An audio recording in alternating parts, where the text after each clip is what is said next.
Scooty দাঁড় করিয়ে কাঁদছেন তরুণী। তার সামনে দাঁড়িয়ে আছেন এক পুলিশ সদস্য। ট্রাফিক আইন লঙ্ঘন করায় তরুণীকে জরিমানা করেছেন তিনি। পুলিশ ও তরুণীর এই কথোপকথনের মাঝে হঠাৎ করে ঢুকে পড়েন এক তরুণ। আগ বাড়িয়ে তরুণীকে সাহায্য করার প্রস্তাব দেন তিনি। তরুণী সেই প্রস্তাবে সায় দেননি। তাতেও হাল ছাড়তে রাজি হননি ওই তরুণ। বারবার তিনি তরুণীর হয়ে কথা বলতে থাকেন। পুলিশ সদস্যের কথায় বাধা দিয়ে নানা প্রশ্ন তুলতে থাকেন। ঘটনাটি ঘটেছে ভারতে। ইতোমধ্যে এ ঘটনার একটি ভিডিও সামাজিক যোগাযোগ মাধ্যমে ছড়িয়ে পড়েছে। ভিডিওতে আরও দেখা যায় রাস্তার এক পাশে স্কুটি দাঁড় করিয়ে ওই তরুণীকে জিজ্ঞাসাবাদ করছেন পুলিশ সদস্য। সেনসেশন ক্লাসিক স্ট্রবেরি ও কফি ভ্যারিয়েন্টে।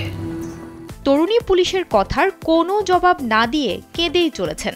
এরই মধ্যে ওই তরুণ এসে সেই ট্রাফিক পুলিশকে প্রশ্ন করতে শুরু করেন, তরুণী কেন কান্নাকাটি করছে। পুলিশ সদস্য জবাব দেন, তরুণীর কান্নার সঙ্গে তার কোনো সম্পর্ক নেই।